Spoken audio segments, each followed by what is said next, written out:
하도록 하겠습니다. 민수기 5장 6장 말씀 피시고 따라오시면 되겠습니다. 여덟 번째 시간인데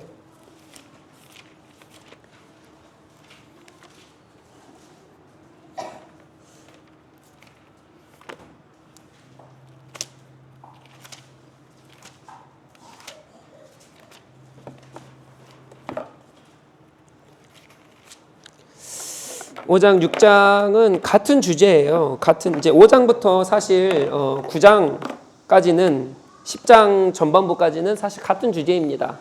같은 주제인데 우리가 먼저 베이스를 좀 깔고 가야 될 것 같아요. 자, 1장은 뭐예요? 1장 인구조사. 벌써 까먹으시면 우리 지금 민수기 8번째 시간인데 벌써 까먹으시면 2장은 진영을 갖추고 그 다음에 3장 4장은 뭐예요? 레위인. 그 다음에 5장 6장부터 이제 10장 10절까지 여기까지는 이제 뭐 계명도 나오고요. 7, 8, 9 이렇게 해가지고요. 10장 10절 이제 그 후에 보면 이제 시내산을 출발하잖아요. 출발해요. 그래서 지금 모세가 율법을 받고 아직 시내산에 계속 있는 겁니다. 있는 장면이에요. 그래서 이제 10장부터는 이제 후반부에 이제 들어섭니다. 시내산을 떠나서 이제 어디예요? 갑자기 단어가 생각이 안 나네. 아무튼 거기에서 불순종하죠. 어디예요?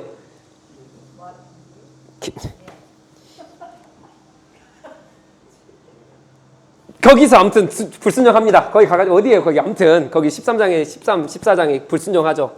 아무튼 죄송합니다. 어디요? 그 이름 갑자기 생각이 안 나네. 가데스 바네아. 네, 가데스 바네아에서 출중합니다. 제가 지금 단어가 나시린과 또 가나브가 지금 섞여가지고 가데스 바네아가 생각이 안 나네.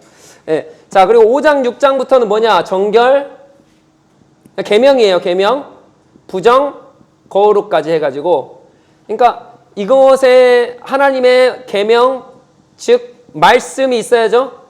네, 말씀이 있어야 됩니다. 그래서 정결, 부정, 거룩에 대해서 이제 쭉 다루고 있는 게 5장은 정결입니다. 무엇이 정결하고 무엇이 부정한지. 6장은 거룩입니다. 거룩에 관해서. 그래서 이런 것들을 담고 있는데 자, 6장 마지막 쪽에 굉장한 말이 나와요. 뭔지 아십니까? 제가 가끔 기도하는데 여호와는 내게 복을 주시고 너를 지키시기를 원하며 여호와는 그의 얼굴을 내게 비추사 은혜 베푸시기를 원하며 여호와는 그의 얼굴을 내게로 향하여 드사 평강 주시기를 원하노라. 아론의 제사장의 축복입니다. 어떤 교회에서는 이게 축도예요. 이걸 축도로 합니다. 우리는 이제 저희 교회는 축도를 뭐 합동 측에 맡게 하지만 어떤 교회에서는 이거를 축도로 해요. 왜냐하면 대제사장의 축복이거든요. 대제사장의 첫 축복한 거기 때문에 그래도 저도 이걸로 처음에 할까 고민을 했었는데 그냥 저희는 이제 합동 측에 따라서 그렇게 이제 했고요. 그래서 정결을 하니까 마지막에 하나님의 축복과 하나님의 얼굴과 임재가 임하는 게 6장 마지막이에요. 흐름이 딱 오시죠? 그래서 인구조사, 진영, 레위인들까지 해야죠. 인구의 진영을 갖추고 거기서 누가 예배를 드리고 어떻게 해야 되고 그 다음에 거기 안에서 어떻게 정결하고 거룩해야 되는지를 알아야지 하나님 임재하죠. 그래서 6장 마지막에 이제 아론의 축복이 있는 거예요. 하나님의 얼굴을 드사 그러면서 하나님의 얼굴과 하나님의 존재에 대한 축복을 6장 마지막에 하는 거죠. 딱 이제 머리에 딱 들어오시죠. 자, 그래서 이런 상태입니다. 자, 그러면 질문할게요. 제가 계속적으로 얘기하는 게 있습니다. 뭐가 거룩입니까? 뭐가 거룩이에요? 하나님 아는 게 거룩입니까? 좀 구체적으로요. 자, 우리가 창세기부터 쭉 이제 해왔는데, 보세요. 만약에 우리가 하나님을 믿죠? 네, 자, 구별 나왔습니다. 자, 그러니까 구별도 너무 추상적. 뭐가 구별되냐? 이렇게 들어가야죠, 이제. 자, 우리가 하나님을 믿습니다. 자, 이제 거룩에 대해서 하니까 이거 잘 들으셔야 돼요. 자, 하나님을 믿어요. 그럼 하나님을 믿는다는 건 내가 살아있습니까? 죽었습니까? 누가 왕입니까? 왕은 하나님이세요. 내가 왕이 되면 이거는 하나님을 믿는 게 아니겠죠. 이해가 되시죠? 자, 그러면 왕께서 뭐 하세요? 통치, 다스림. 그러니까 창세기 했잖아요. 하나님의 나라는 통치, 다스림, 안식 뭐 이렇게 다 있어야 된다. 뭐 기억 안 나셔도 좋지만 아무튼 왕은 다스려야 돼요. 뭐로 다스립니까? 말씀으로. 자, 그래서 이 말씀이 성경 말씀이죠. 이 말씀으로 다스리기 때문에 이 말씀이 무엇을 하라는지 무엇을 하지 말라는지가 여기 나와 있어요. 즉 이 말을 조금 더 풀을게요. 하나님이 뭘 기뻐하고 뭘 싫어하는지가 여기 나와 있다고요. 이해가 되세요? 우리 뜻대로 하는 게 아니에요. 사랑의 정의가 하나님의 사랑의 정의여야 되지 내 사랑의 정의면 안 된다고요. 그래서 십계명을 나누는 거잖아요. 도둑질이 나의 도둑질은 재산을 도둑질하는 거예요. 그게 아니라고요. 도둑질은 이게 도둑질이라 했잖아요. 제가 오늘 많이 나눴잖아요. 그러니까 이거를 안 할 때 하나님 기뻐하시는 거예요. 단순히 사유재산을 이거를 안 건든다? 그게 아니라고요. 그러니까 하나님이 무엇을 기뻐하시는지 안 기뻐하시는지가 말씀에 있어요. 그러니까 말씀을 알아야 그걸 알겠죠. 그러니까 말씀을 공부하는 거고요. 말씀을 안 가르치면 그건 그래도 교회가 아닌 거고요. 이해가 되시죠? 그래서 말씀을 안 배우면 믿는 사람이 아닌 거고요. 아니죠, 당연히. 어떻게 왕 되신 그분께서 말씀하시는데 이게 말씀을 안 들어, 내가. 대통령이 말하는데, 왕이 말하는데 귀 닫고 있어요. 그게 어떻게 그 나라 백성입니까? 그 왕을 인정 안 하는 거죠. 이해가 되시죠, 이제? 그러니까 하나님이 뭘 기뻐하시고 뭘 싫어하시는지가 나와 있는 게 이거고, 그래서 이거를 싫어하고 좋아하는 일을 하는 게 거룩입니다. 이해가 됐습니까? 하나님께서 뭘 싫어하고 좋아하는 것을 내가 하는 게 거룩이에요. 근데 다시 한번 제가 조금 더 확장해 볼게요. 다시 한번 말씀드립니다. 도둑질은요, 세상의 기준 관점이 이거라고요. 근데 우리는 여기까지 가야 돼요. 오늘 배운 것까지. 이걸 하나님이 기뻐하신다고요. 이걸 하지 말라 그러셨다고요. 그럼 이게 뭐예요? 거룩이에요. 이해가 되신가요? 세상 사람들은 그렇게 안 본다고요. 이것만 해도 착한 사람이고 좋은 사람이고. 하나님 그렇게 안 보세요. 이것까지 해 하나님 기뻐하시고, 너가 거룩하구나, 그렇게 보세요. 이해가 되시죠? 이게 구별됨이에요. 이게 구별됨. 그래서 우리는 돈을 벌어도요, 우리가 부족해도 어떻게 해요? 하나님을 믿는 믿음이 변하면 됩니까? 안 됩니까? 안 되죠. 자족하는 마음으로 안 되는 거예요. 세상 사람들은 변합니까? 안 됩니까? 안 변합니까? 변하죠. 당연히 변하죠. 왜? 나에게 떨어지는 게 없는데. 그러나 그건 세상 방법이고요. 세상 방법이 잘못된 겁니까? 나한테 이득이 없고 나한테 손해인데 왜 계속 따라요? 안 따라야 맞죠. 맞잖아요. 그거는 잘못된 게 아니에요. 근데 하나님 편에서는 거룩이 아니라고요. 이해가 되세요? 잘못되고 틀리고 이 개념이 아닙니다.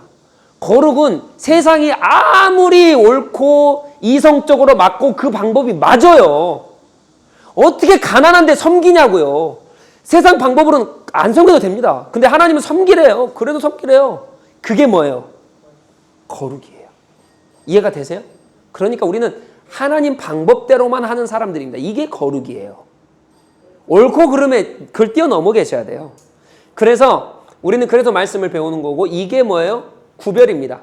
그래서 제가 말씀드려요. 법은요, 세상 사람이나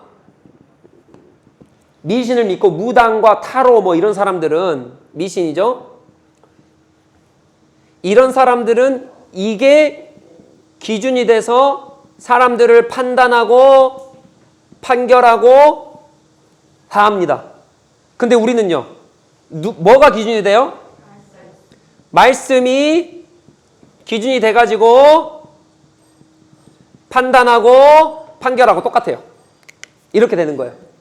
오직 말씀입니다. 근데 다시 한번 말씀드리지만 이거는 세상 기준하고 다를 수가 아니요, 달라요. 아무리 내 합법적으로 이성적으로 생각을 해도 이거는 아무리 생각해도 뭐 하나님 아니에요. 근데 말씀이 그거라 그러면 그게 그거예요. 우리는 이걸로만 판단합니다. 벗어나지 마십시오. 그러면서 내가 거룩하고 내가 신앙인이다 말씀하지 마세요. 우리는 아무리 세상 사람들이 그렇게 말해도 나는 이겁니다. 우리는 이거예요. 이해가 되셨죠? 그래서 오늘 또 민수기의 말씀을 딱 붙들고 5장 6장을 배울 거예요. 그러면 저랑 안 맞는 게 있단 말이에요. 나랑 안 맞아요. 어떻게 그래? 근데 말씀이 그렇다는데 어떻게 해요? 말씀 앞에 그래서 겸손하시고 무릎 꿇으시고 내 삶을 드릴 줄 알아야 되고 우리는 그렇게 살아가는 사람들이다 라고 하는 마음을 딱 품으시고 자 그래서 오늘은 정결, 부정, 거룩입니다. 자 그럼 볼까요? 5장을 먼저 가기 전에 먼저 깔고 가야 될 게 또 하나 있는데 그게 뭐냐? 정결은 뭡니까? 그럼 부정은 뭐예요? 많이들 이렇게 표현합니다. 거룩, 정결, 부정. 우리는 지금 어디 상태입니까? 인간은 보통 여기 상태죠. 우리가 무엇을 잘해가지고 거룩해질 수 있습니까? 성막으로 생각해 보자고요. 우리 진영, 이제 진영을 뭐 다 다루진 않았지만 가운데 누가 계세요? 성막이 있죠? 12지파에 딱 가운데 성막이 있고 그 주위를 싸고 있는 게 게르손과 무라리와 고핫이죠? 그 다음에 모세와 아론이 딱 앞에 있고요. 동쪽으로 딱 가는 그 앞에 있고 자, 딱 그림 그려지시죠? 이 정도면 딱 머리 들어오시죠? 자, 그러면 이 사람들이 있는데 거룩은 이 진영에서 어디가 거룩이에요? 지성소가 거룩이죠.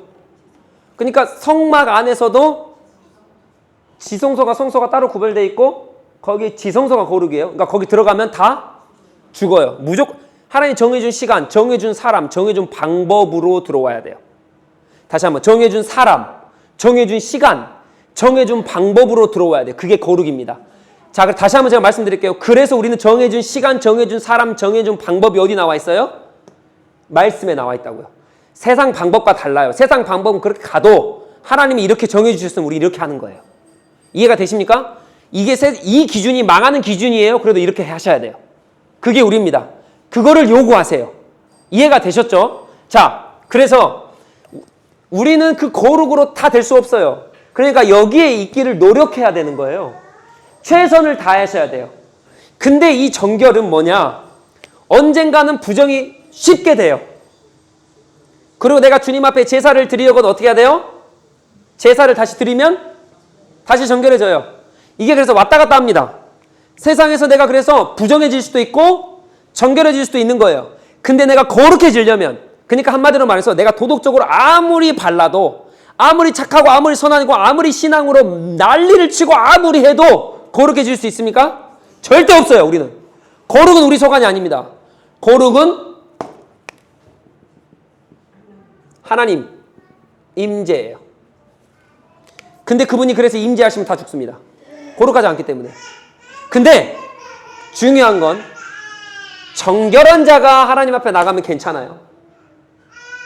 부정한 자가 나가면 죽는 거예요. 그래서 거룩은 정결의 개념도 아니고 부정의 개념도 아닙니다. 거룩은 또 다른 차원이에요. 완전 달라요. 그거는 오직 그분만. 그러니까 그분 앞에 나가기 위해서 우리가 거룩해야 되는 건데 그 거룩하려면 내가 아무리 노력해도 할 수 없다고요. 금식을 40일 해도 못해요. 금식을 하루 했는데 한 끼 했는데 1시간 했는데 1시간에 하나님께서 나에게 임재하셨다. 그럼 그 거룩이에요. 이해가 되시죠? 그러니까 기도 어떻게 하셔야겠어요? 하나님 나에게 임재해 주세요. 하나님 내가 연약하고 부족하지만 내 노력으로는 하나님 말할 수는 있겠죠. 하나님 내가 이렇게 살았습니다. 이렇게 노력했잖아요. 하나님 내가 이렇게 거룩하려고 했잖아요. 이렇게 정결하려고 했잖아요. 말을 할 수는 있겠죠. 그렇지만 이것을 말한다고 내가 이렇게 살았다고 하나님 거룩이 입혀진다? 아닙니다. 이거는 그분의 은혜로 주어지는 거예요. 거룩은. 그러니까 은혜로 나가셔야 돼요. 절대 우리 어떤 거 갖고 나가지 마십시오. 그럼 다 죽는 거예요. 그분의 은혜로 우리는 삽니다. 도덕 행위요? 윤리적인 행위요? 이거 아닙니다. 우린 이거 뛰어넘어 있다니까요. 사유재산만 취하는 게 아니라 이걸 뛰어넘어 있다니까요. 여기서 우리는 지내요. 달라요. 거기서 주님의 은혜가 할렐루야. 그러면 진짜 죄송합니다. 세상 말 써서 대박이다. 대박. 그냥 그 사람을 통해 하나님 나라 이루세요. 그래서 거룩은 그런 겁니다. 근데 정결은 뭐예요? 얼마든지 부정할 수 있어요. 그래서 오늘 5장에 보면 부정하는 게 3가지가 나와요. 근데 내가 다 실수로 한 거예요. 원치 않아요. 근데 갑자기 될 수도 있습니다. 내가 원치 않아도 부정해질 수도 있어요. 자, 그런데 제가 좀 이따 볼 건데 그래서 이 정결은 뭐냐? 살아가는 우리 더복처치 성도 여러분, 정결하길 원하십니까? 그럼 제가 질문할게요. 정결에만 머무시길 원하십니까?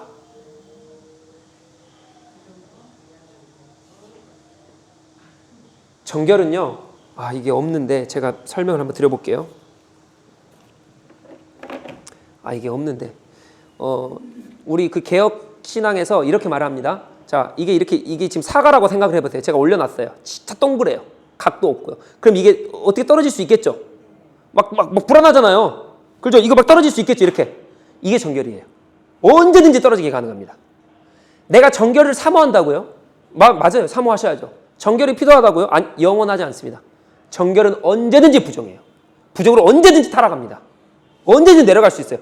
정결에만 머무시면 안 돼요. 그러니까 누가 필요해요? 그래서 주님의 은혜가 필요해요. 여러분 한 주간 잘 사셨나요? 근데 기도 안 하고 사시잖아요? 그럼 뭔 말이에요? 은혜 없이 사시잖아요? 그럼 언제든지 부정해집니다. 여러분 일주일 동안 죄 안 짓고 사셨다고요? 그거 거룩 아닙니다. 한 번도 기도하지 않고 한 번도 말씀도 읽지도 않고 한 번도 주님의 뜻이 뭔지 주님이 기뻐하시고 싫어하시는 게 뭔지도 한 번도 고민도 안 해보면서 주야로 말씀 묵상도 안 해보면서 무슨 정결하다고 내가 여기서 떳떳하게 나와서 서 있을 수가 있어요? 여러분 언제든지 떨어집니다. 정결은. 부정해져요. 그러면 이 상태가 되면 우리가 다시 이때 당시에는 제사를 드리죠. 속건제, 속죄제, 화목제, 소제제, 그 다음에 뭐예요?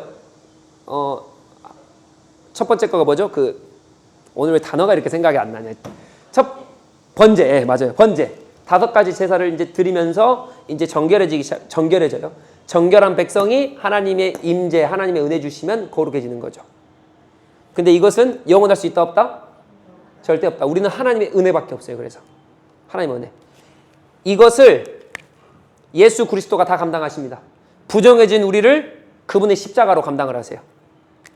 그래서 우리는 예수 그리스도를 믿으면, 예수 그리스도를 안 믿으면 이거밖에 없어요. 내 행위로 있지 않습니다. 예수 그리스도 안에 있으면, 그래서 그분의 은혜를 만나면 거룩한 백성이에요. 우리는. 이해가 되시죠? 오직 예수 그리스도의 기준이에요. 그 믿는 사람이, 그래서 우리는 말씀처럼 살아가겠다라고 오늘도 발버둥, 일주일 내내 발버둥, 그분의 기준으로 살겠다고 발버둥 치는 거예요. 이해가 되셨죠? 그래서 자, 오늘 그럼 부정의 3가지는 뭐냐? 말씀 봅시다. 5장입니다. 5장이에요. 자, 5장 1, 2절입니다. 다 같이요. 여호와께서 모세에게 말씀하여 이르시되 이스라엘 자손에게 명령하여 모든 나병 환자와 유출증이 있는 자와 죽음으로 부정하게 된 자를 내보내되. 아멘. 자, 예. 부정한 자를 어떻게 하라 그랬습니까? 진영 밖으로 내보내야 돼요. 근데 우리가 지금 여기서 이해해야 될 것은, 부정한 사람은 첫 번째로 공통점이 있어요. 어디로 나가야 돼요? 그 다음에 두 번째, 여의 차별이 있습니까? 없습니까? 절대 없습니다. 여기는. 직분의 차별이 있습니까? 직분의 차별 없습니다. 아무것도 없어요. 그러니까 이 정결과 부정은, 인간은 동일한 위치에서 하나님 앞에 서 있는 거예요. 그 누구도 높고 낮음이 없습니다. 남녀 차별도 없어요. 그 다음에 진영 밖으로 누구든지 부정하면 나가야 돼요. 누구든지. 이 말은 진영 안에 누가 계세요? 누가 거하십니까? 성막. 하나님이 거하시잖아요. 성막에. 그러니까 진영이 거룩해야 돼. 당연히 거룩해야죠. 이해가 되시죠? 그러나 여기서 이 부정은 첫 번째 뭡니까? 나병 환자죠. 나병. 두 번째 뭐예요? 유출증. 그러니까 우리가 이 시대 안 산 게 얼마나 감사해요. 그렇죠? 세 번째 뭐예요? 주검이죠. 죽은 사람 만지면. 자, 근데 보세요. 이것을 우리가 실수로도 만질 수 있겠죠. 갑자기 사람이 죽어있는지 어떻게 알아요? 근데 그곳에 앉았어요. 그럼 뭐예요? 부정해져 버리는 거예요.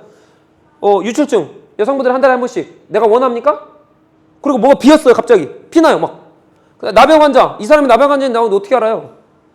그러니까 이 사람 갑자기 실수로 내가 만날 수도 있는 거고. 그 집에 같이 있을 수도 있는 거고 혹시 그 사람이 앉은 곳에 내가 그 사람이 앉은지 안 앉은지 어떻게 알아요? 근데 가서 앉아버릴 수도 있단 말이죠. 그럼 나는 어떻게 돼요? 부정이 됩니다. 부정하게 돼요. 그러니까 실수로든 고의적으로든 자의적으로든 모르겠어요. 그러나 이렇게 되면 어떻게 하라는 거예요? 진영 밖으로 나가라는 거예요. 진영 밖으로 나가서 뭐예요? 뭐 합니까? 7일. 진영 밖으로 나가서 7일 아니면 아무튼 정해진 기간 30일 정해진 기간 동안 정결 의식을 치른 다음에 이제 고대 문헌에 보면 이렇게 나와 있어요. 제사장이 진영 밖으로 나가요. 그때가 되면. 그래서 이 사람이 7일 동안 잘 됐는지 나병은 사라졌는지 정말 거룩 깨끗한지 정결한지를 확인을 하고 들여보냅니다. 다시. 이해가 되시죠? 자, 그럼 제가 질문할게요. 진영 밖으로 나가는 건 벌입니까? 회복을 위한 겁니까? 그렇죠? 회복을 위한 겁니다. 그러니까 오해하지 마시라고요. 진영 밖으로 나가는 게 이것 때문에 너 부정해. 부정하기 때문에 나가야 돼. 라고 하는 게 처음에는 매몰찰 수도 있고 외로울 수도 있고 나한테 심판하셔. 왜 그래? 하나님 나를 왜 이렇게 내모셔? 라고 할 수 있지만 이건 심판이 아니라 나의 회복을 위한 거다는 걸 반드시 기억하셔야 돼요. 우리 삶 속에도 똑같습니다. 하나님께 내모실 때가 있어요. 너 나가. 너 저기 광야에 가서 너 이거 좀 해. 너 이거 안 돼. 이렇게 내모실 때가 있다고요. 그럼 혼자 외롭고 나 심판받나? 나 지금 괴로움 당하나? 나 지금 하나님 나 버리시는가? 라고 할 때가 있지만 사실 그거는 버리는 게 아니라 뭐를 하나님께서 하시고자 하는 거예요. 나를 만지시고 회복시키시고 하나님께서 나를 떨어뜨리고 놓으셔서 그곳 가운데 직접 만져주시고 직접 하나님께서 말씀하시고 직접 치료해 주시는 그 상황일 수 있다는 거예요. 그러니까 우리가 모든 상황 앞에 하나님 앞에 감사할 수 있고 찬양할 수 있는 거고 그래서 사도 바울이 감옥에 가서도 찬양하고 베드로가 하나님 앞에 기도하고 범사에 감사하며 사도 바울이 매 맞으면서도 범사에 감사하라 그래요. 항상 기뻐한다 그래요. 나는. 그리고 쉬지 말고 기도하래요. 왜요? 그곳이 하나님이 계시는 곳이고 그것이 하나님 나라를 회복시키는 곳이란다면 그게 은혜의 장소죠. 내 삶에 그런 곳이 있다면 그 감사하십시오. 그래서 아무튼 부정이 되면 이렇게 하는 건데 이게 심판을 위한 게 아니다. 하나님께서 회복을 위한 것이다 라고 하는 것을 기억하셔야 됩니다. 자, 그리고 이거 봅시다. 3절에 보세요. 남녀를 막론하고 나오죠. 그러니까 남녀 차별이 없습니다. 진영 밖으로 나가요. 그리고 그들이 진영을 더럽히게 하지 말라. 내가 그 진영 가운데 거하느니라. 한마디로 말해서 뭡니까? 하나님이 진영 안에 있으니까 만약에 부정한 사람이 진영 안에 있으면 진영이 어떻게 돼요? 더러워지는 거예요. 한마디로 말해서 부정한 사람이 이 공간에 있으면 이 공간이 뭐 어떻게 된다는 거예요? 부정해진다는 거예요. 그러니까 그게 무슨 말이냐?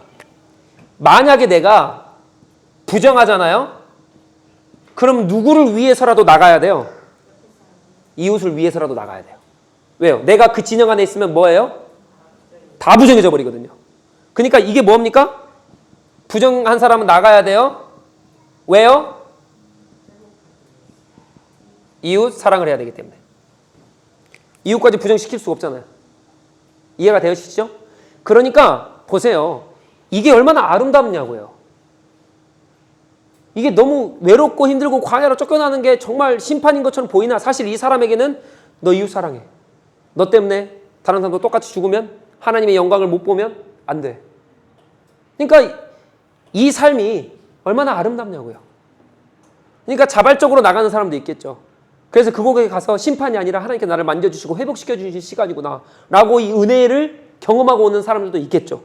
혹시 그런 광야 같은 그런 삶을 살고 계시다면 이렇게 좀 생각을 해보면 어떨까요? 그래서 이웃 사랑하면 결국 누구의 말씀을 따라간 거예요? 하나님의 말씀을 따라가는 거죠. 그래서 우리는 하나님의 말씀대로 하는 사람이라 했죠. 그러면 누구와 관계가 좋아져요?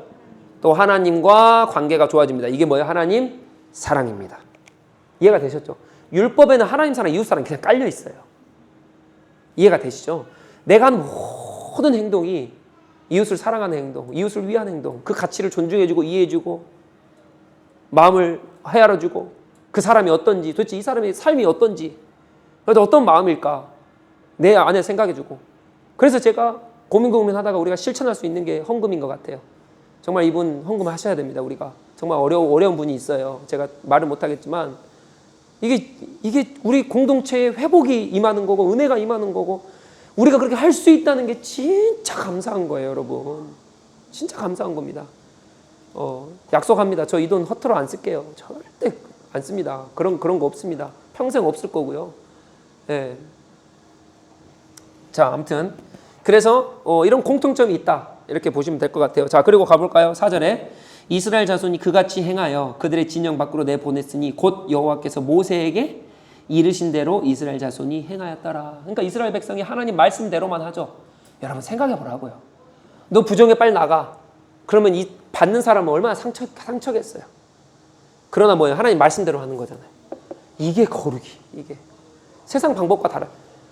좀 했는데 조금 이해해 줍시다. 이게 아니라고요. 이건 세상 방법.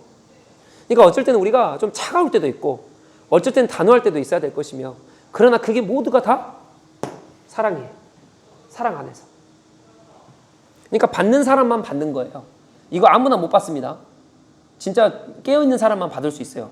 이 징계도. 자, 이제 5절부터 보세요. 또 여호와께서 모세에게 말씀하십니다. 보세요. 이스라엘 자손에게 이르라. 남자나 여자나 사람들이 범하는 죄를 범하여 여호와께 거역함으로 죄를 지으면. 자, 여기서 6절인데 또 공통점이 있어요. 5번째 위에다 쓰겠습니다. 5번째 공통점이 뭐냐? 여기서 뭐라 그럽니까? 이스라엘 자손에게 이르라. 남자나 여자나 차별이 없죠. 사람들이 범하는 죄를 범하여. 뭐예요? 이게 지금 위에 나온 2절에 나온 3가지잖아요. 지금 이거 나병, 유출증, 죽음. 이거를 죄를 범하면. 자, 그럼 보세요. 죄인데 이게 악한 겁니까? 악이에요? 자, 이걸 어떻게 구별하느냐면, 자, 이거를 보세요. 얘 도덕법입니까? 얘 도덕법이에요? 무슨 법이에요? 의식법입니다. 그러니까 이거는 악은 아니에요. 이해가 되셨죠? 악한 거랑 죄랑 구별하셔야 된다고요. 저 사람 진짜 악해랑 저 사람이 죄를 지었으면 이건 구별하셔야 돼요. 이해가 되시죠? 악할 수 있어요. 이건 악한 게 아니에요. 근데 이건 뭐예요? 죄예요. 왜 죄예요? 하나님 말씀이 아니니까요. 하나님 말씀대로만 우리 하는 사람이니까. 이해가 되시죠? 그러니까 이 사람이 반대말로 아무리 도덕적으로 바라도 하나님 말씀대로 안 하면 이거는 뭐예요? 죄예요. 우리 기준이 다르다고요. 우리 기준, 시각을 딱 말씀해 두세요. 그래서 정확히 말씀해 두셔야 돼요. 아무리 선하고 아무리 착하고 아무리 도덕적으로 발라도 죄는 죄예요. 하나님을 떠나 있으면요. 이해가 딱 되시죠? 그러니까 우리에게 선의는 정말 선한 사람은 하나님 말씀대로 하는 사람입니다. 그래서 사마리아 사람이 그때 당시에 눈으로 봤을 때는 더러운 사람이지만 우리가 그 사마리아 사람을 어떻게 불러요? 선한 사마리아인으로 불러요. 이해가 되시죠? 그 사람이 하나님 말씀대로 했거든요. 다른 겁니다. 자, 그래서 죄인데 악은 아니다. 이렇게 기억하셔야 돼요. 자, 봅시다. 계속 갑시다. 7절에 그 지은 죄를 자복합니다. 그래서 그 죄값을 온전히 갚은데 5분의 1을 더하여. 여기서 그럼 몇 %예요? 죄를 갚으려면 어떻게 해야 돼요? 5분의 1을 더하면 20%를 더 갚죠? 더 얹혀서 갚는 거예요. 20%만 갚는 게 아니라 120%를 갚으라고요. 그가 죄를 지었던 그 사람에게 돌려줄 것입니다. 이렇게 나와 있어요. 자, 그러면 보세요. 자, 이것은 무슨 말이냐? 내가 만약에 죄를 져요. 한마디로 도둑질하거나 뭐를 했어요. 그럼 이거를 어떻게 하라고요? 5분의 1을 더해서 한마디로 120%를 내가 10만 원을 그렇게 잘못을 했으면 어떻게 해야 돼요? 12만 원을 해서 갚으라는 거예요. 그래서 삭개오가 그렇게 더해서 갚는 거예요. 그러니까 삭개오의 믿음이 대단하다고요. 걔가 아니라 그분이 대단하시다고요. 이해가 되시죠? 근데 우리는 이걸 안 해요. 그러면서 회개했대요. 그러면서 자복했대요. 그러면서 나 돌아섰대요. 그러면서 나 새 사람 됐대요. 제가 오전에 말씀드렸죠? 회개는 눈물로 하는 게 아닙니다. 필요하죠. 생각으로, 감정으로 하나님 감사해요. 아니요. 하나님이 원하시는 회개는 이웃 사랑의 회개예요. 행동으로 하십시오. 더해서 주셔야 돼요. 더해서. 반드시요. 8절입니다. 만일 죄값을 받을 만한 친척이 없으면, 그러니까 지금 이렇게 더해 주는데 이것을 받을 만한 그 사람이 없어요. 만약에 막 죽었거나 뭐 어떻게 돼버렸어요. 그러면 누구한테 줘야 되냐면 당사자가 있죠. 당사자가 없어요. 그럼 누구한테 줘요? 친척한테 줍니다. 근데 성경에 또 나와 있어요. 친척한테 안 주면 누구한테 주래요? 제사장. 그러면 여기서 뭐라 그래요? 제사장한테 주는 걸 뭐라 그래요? 여기 봅시다. 8절에 제사장에게 돌릴 것이니 이것은 그를 위하여 속죄할 속죄제의 순양과 함께 돌릴 것이라. 이스라엘 자손에게 거제로 제사장에게 가져오는 모든 신. 그러니까 여기서 속죄제가 나오고요. 거제가 나와요. 그러니까 제사장에게 드리는데 속죄제와 거제를 같이 드리래요. 그럼 누구한테 드리는 거예요? 결국 하나님 앞에 드리는 겁니다. 이해가 되십니까? 그러니까 보세요. 당사자한테 못 갚으면 친척이 갚아야 돼요. 친척에게 못 갚으면 제사장한테 갚아야 돼요. 누구예요? 하나님이에요. 이게 고엘 제도입니다. 룻기서에 보면 나와요. 보아스 나오죠? 그죠? 그 사람이 그러니까 자기 걸 다 지잖아요. 그래서 갚을 사람이 없으면 가까운 친척에 가서 갚아주는 거예요. 이해가 되십니까? 그래서 친척이 안 되면 이제 제사장에 가는 건데, 즉 이게 무슨 말이냐? 보세요. 갚을 거죠? 회개하는 거예요. 회개. 나 회개합니다. 갚습니다. 그러니까 무슨 말이냐? 이웃에게 회개할 때는요, 말이 아니에요. 감정이 아니에요. 행동으로 하시라고요. 행동. 두 번째, 진짜 회개는 뭐냐면 하나님과의 관계 회복이 진짜 회개입니다. 그럼 제가 반대로 가볼까요? 하나님과의 관계 회복하려면 뭐대로 해야 돼요? 말씀대로 해야 되죠. 말씀이 뭐예요? 이웃사랑 하나님 사랑인데 이웃사랑 해야죠. 그러니까 이웃에게 그냥 갚습니까? 이해가 되시죠? 그러니까 회개는 한쪽만 하는 게 아니라 하나님 앞에만 쏟으시면 안 돼요. 이웃까지 가야 되고 이웃에게만 하시는 것도 아니고 둘 다예요. 근데 최종적인 목표는 하나님과의 관계 회복입니다. 이해가 되셨죠? 자, 그래서 그냥 말로만 때우지 마십시오. 우리 은혜 좋아하잖아요. 은혜. 에이 뭐 은혜 받았을 됐지. 은혜로 뭐 그냥 은혜로 때우지 마세요. 은혜는 하나님만 우리한테 주시는 거예요. 뭐 우리가 은혜로 때웁니까? 그러지 마세요. 말로 하지 마시고 감정적으로 하지 마시고 하나님한테도 똑같습니다. 하나님 내 마음 받으셨죠? 그러지 마세요. 여러분. 때우지 마시라고요. 드릴 건 드리시고 갚을 건 갚으시고 하나님 건 하나님 거예요. 그러면서 내 거 다 쓰고 내 거 없다 그러면 그 말 안 되죠. 하나님 앞에 안 드리면서 내 거 다 써요. 돌아보시라고요. 돌아보세요. 제가 그랬어요. 제가 한때 11조를 하나님 앞에 못 드리고 있을 때 제가 그랬어요. 하나님 앞에. 하나님 제가 지금 좀 못 버니까요. 하나님 제가 이제 왜 그러냐면 하나님이 그것까지 다 안 받으시면 다 받게 너 돈 없는데 죽겠는데 11조 날 이런 분은 아니시거든요. 그러니까 그것 때문에 그거를 딱 제가 말씀으로 잡고 하나님 제가 힘드니까요. 알겠습니다. 제가 이제 가능할 때 내겠습니다. 했는데 사실 그러고 나서도 제 삶에서 살 것 제 다 살아요. 먹고 입고 살 거 다 산다고요. 그러면서 하나님 앞에 그 잣대 갖다 드려요. 하나님 내가 죽게 생겼는데 하나님 받으신 분 아니잖아요. 그러니까 하나님 나 좀 먼저 살고요. 여러분 그러지 마세요. 말로 때우지 마세요. 드릴 건 드리세요. 그래서 하나님은 결국 이렇게 정결하라고 회개하고 또 부정을 없애고 밖으로 진영 밖으로 나가라 그렇게 말씀하시면서 이렇게 하시는 이유가 뭡니까? 결국 심판이 아니고 회복이고 하나님이 우리랑 함께 하고자 하시는 거예요. 하나님은 계속 우리랑 함께 하고자 하세요. 근데 함께 하기를 싫어하는 사람이 누구예요? 나예요, 나. 내가 자꾸 부정해지네. 그러니까 하나님 자꾸 나가라는 거야. 나가서 회복하고 와. 왜요? 나 너랑 함께 있고 싶거든. 그게 하나님 진짜 마음이에요. 이해가 되세요? 그러니까 심판의 하나님이 아니십니다. 구약이 무서운 하나님이라고요? 그렇지 않아요. 하나님 우리랑 함께 하고 싶어서 지금 이러시는 거예요. 우리 5장 하나만 더 보고 5장 넘어갑시다. 자, 이제 보면은 11절부터 누가 나오냐면 또 여호와께서 말씀하세요. 그러니까 지금 묵상하실 때는 제가 시편에서 말씀드렸는데 5절에 여호와께서 말씀하세요. 11절에 여호와께서 말씀하세요. 1절에도 여호와께서 말씀하여 이르시되 계속 똑같은 말 나오죠. 그러니까 주님이 계속 말씀하신다는 거예요. 그럼 그 말씀하시는 게 뭔지 봐야죠. 지금 두 개를 우리가 먼저 풀었습니다. 그리고 이제 마지막 11절에 이제 세 번째 거 나와요. 여호와께서 모세에게 말씀하여 이르시되 이스라엘 자손에게 뭐라 그러냐면요. 그들에게 이르라 만일 뭐라 그래요? 어떤 사람의 아내가 탈선하여 남편에게 신의를 저버렸고, 그러니까 이게 무슨 말이냐면 지금 이 상황은 어떤 상황이냐면 어떤 여자가예요. 어떤 여인이 남편에게 신의를 저버렸다는 거예요. 즉 이 말은 무슨 말이냐면 바람 폈다는 거예요. 그래서 남편이 뭐 하냐면 의심한다는 거예요. 그게 신의를 저버렸다는 거거든요. 자, 그럼 우리가 지난 시간에 했다시피 가정을 파괴하면 됩니까? 안 됩니까? 이혼하면 돼요? 안 돼요?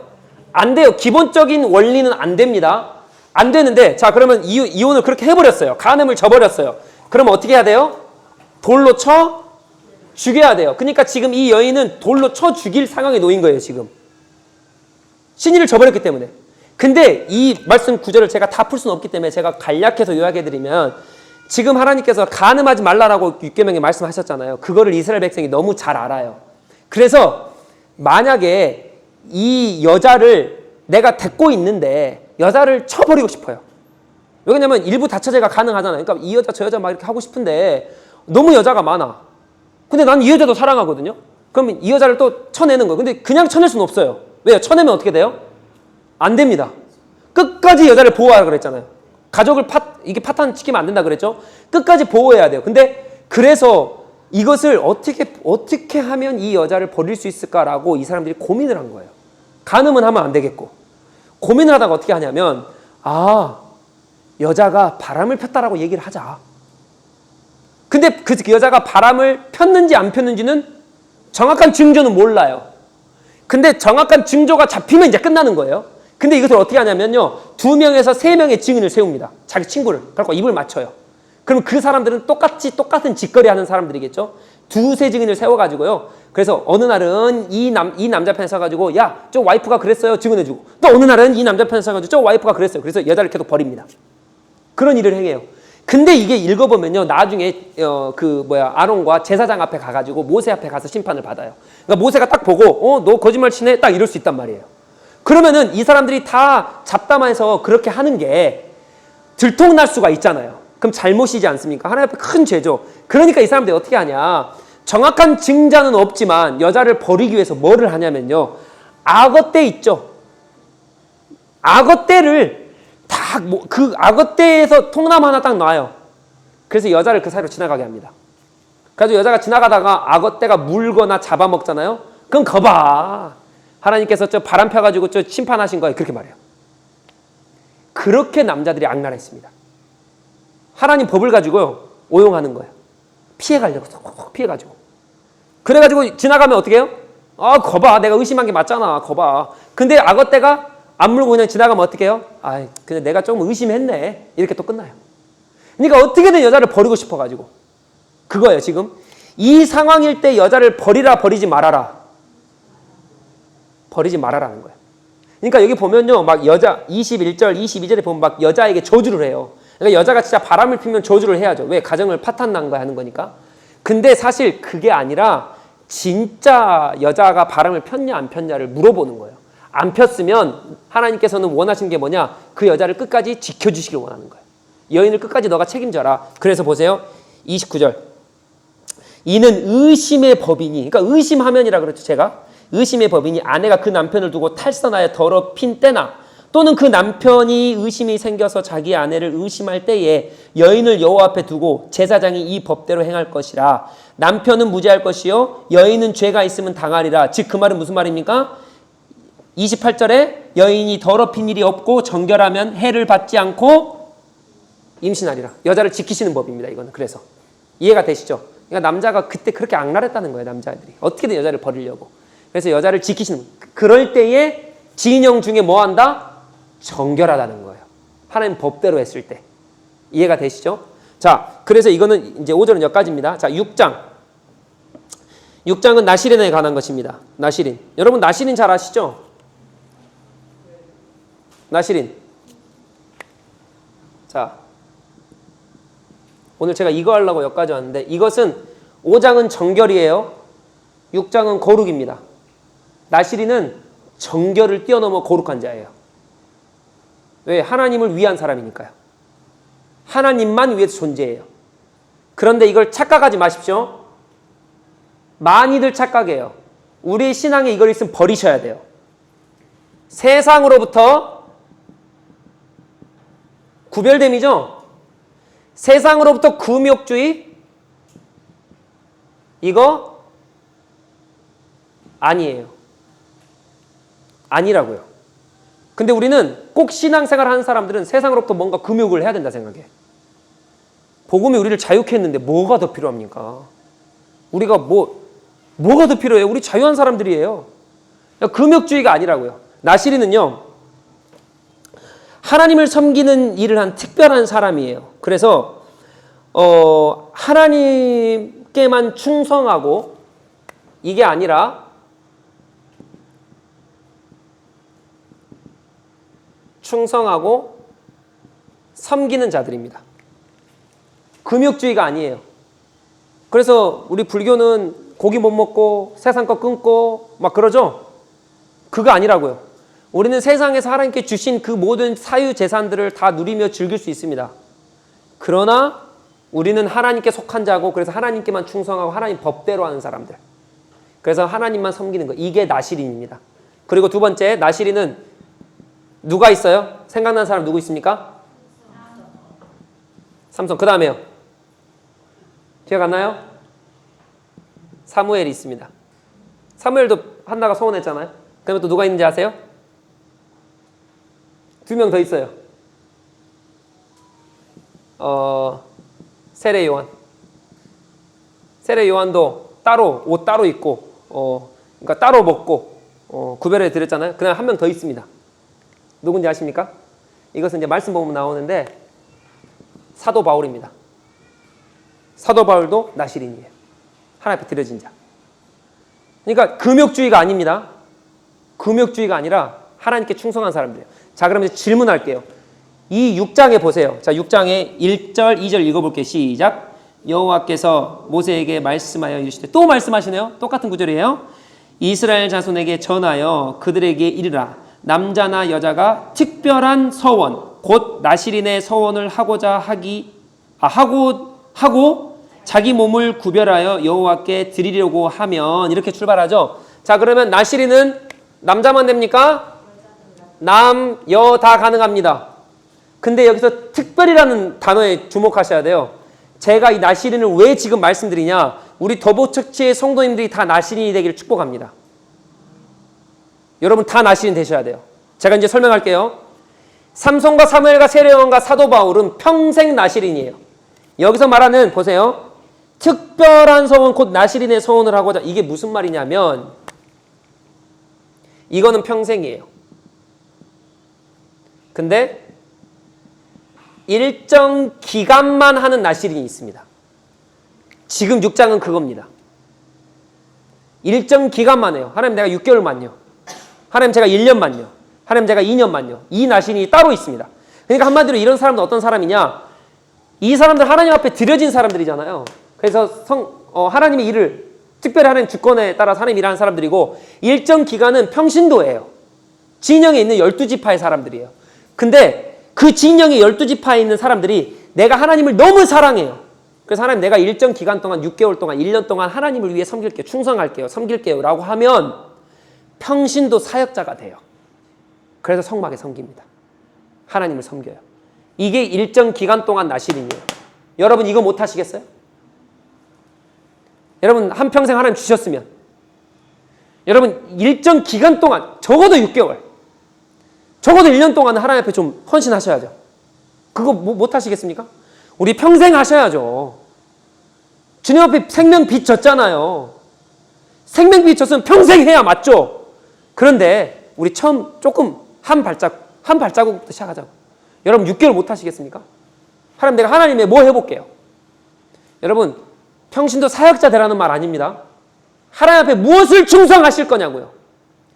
내가 세상으로부터 정말 끊고 하나님 앞에 내가 무엇을 드리겠냐고요. 짐 싸서 산으로 들어간 말은 아니잖아요. 금욕주의 아니라니까요. 내가 오늘 이 교회를 섬길 때에, 내가 가정을 섬길 때에, 하나님께 주신 이웃을 섬길 때에 하나님 내가 6개월간은 이거 섬기겠습니다.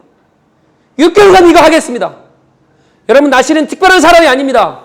12지파 중에 아무나 가능합니다. 나이 필요 없어요. 청년들 가능해요. 어린아이들도 가능합니다. 나이 많다고요? 가능해요. 일정 기간 동안 여자라고요? 가능합니다. 남자라고 가능해요. 누구나 가능해요. 내가 생명 삐쳤으면 일정 기간 동안 하나님 앞에 충성할 그 일정 기간을 내가 정해야죠. 이게 거룩이에요. 거룩.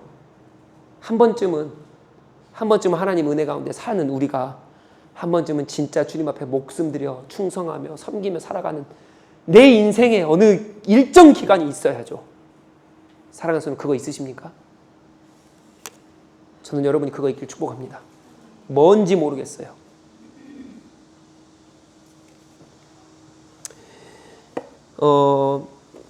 이 나시리는 이것하고 마치겠습니다. 나자르라고 하는 단어입니다. 이 나자르는 절제라고 하는 단어예요. 절제 및 헌신이란 단어인데, 제가 헌신은 이제 나중에, 오늘은 절제에 대해서 할게요. 이 단어가 어디에 쓰였냐면 성경 두 군데를 찾아봐야 되는데, 한 군데는 제가 알려드릴게요. 한 군데만 찾아봅시다. 자, 우선 제가 알려드릴게요. 창세기 49장 26절에 보면 요셉의 지위가 나와요. 지위. 요셉은 어떤 지위였습니까? 총리였잖아요. 애굽의 총리.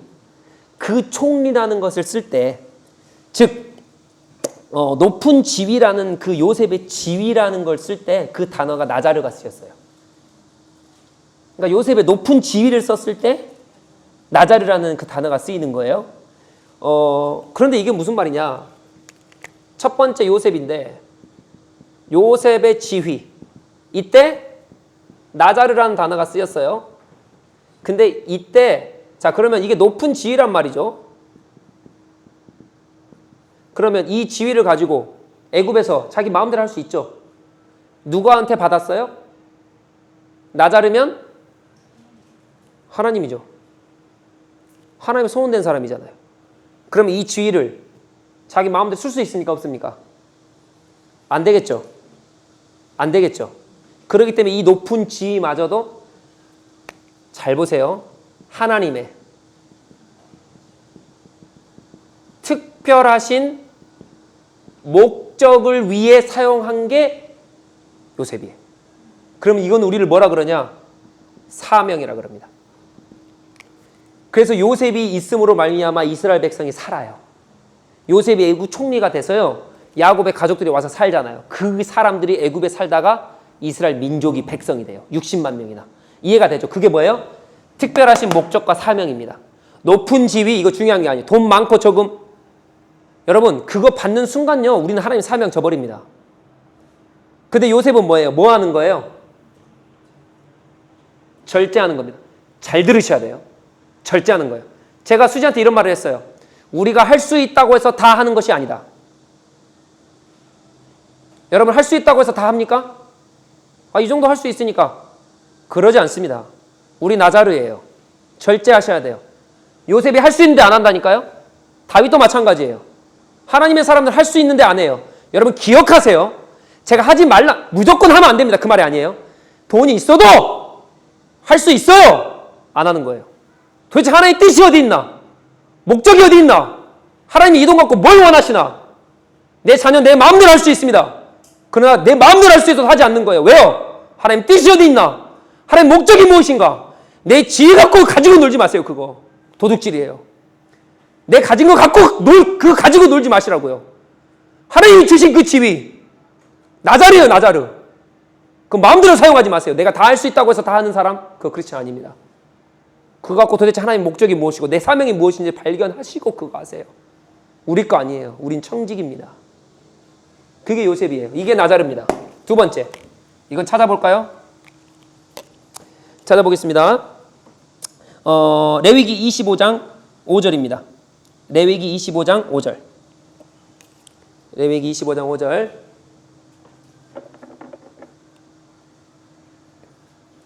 죄송합니다. 졸리시죠? 자, 레위기 25장 5절입니다. 다 같이 한번 읽어주세요. 시작. 내가 거둔 후에 자라난 것을 거두지 말고 가꾸지 아니한 포도나무가 맺은 열매를 거두지 말라. 이는 땅의 안식년이니라. 자, 가꾸지 아니하냐 포도나무가 나오죠. 이 가꾸지 아니하냐는 단어가 나자르입니다. 가꾸지 아니하냐 포도나무? 이게 무슨 말이에요? 그리고 안식년 때는 뭐라 그래요? 땅을 쉬게 하라는 거예요. 그러니까 귀경하면 됩니까? 안 됩니까? 안 돼요. 그냥 놔두라는 거예요. 그리고 포도나무가 막 무성하게 자랍니다. 이거 귀경하면 돼요? 안 돼요? 그럼 도대체 이게 왜 나자르냐고요? 여러분 이렇게 생각하시면 돼요. 이게 막 자랍니다. 우리 이거 귀경하지 말래 하나님께서. 만지지 마. 너 자라나게 놔둬. 누구 통치라는 거예요? 하나님 통치라는 거예요. 포도나무가 자라죠. 무성하죠. 그 땅이 이제 쉬니까 귀경을 해야 돼. 우리는 농사를 지어야 되니까 귀경하지 말라는 거예요. 그 말이 무슨 말이냐? 네 거 아니고 내 거야. 내 통치야. 나한테 맡겨진 거야. 내가 다스리고 내가 할 거야. 이게 나자르입니다. 이해가 되십니까? 하나님이 하시는 거예요. 하나님에 맡겨진 하나님의 통치 가운데 있는 사람이 그 사람이 나자르입니다. 여러분 이거 누가 하시겠어요? 일정 기간 동안. 하나님 나 하나님께 맡겨진 자예요. 하나님 마음대로 하세요. 눈이 오나 비가 오나 내 삶 가운데 문제가 있거나 문제가 없거나 내가 부족하거나 넉넉하거나 하나님 내가 맡겨졌어요. 주님 앞에. 주님 알아서 하세요.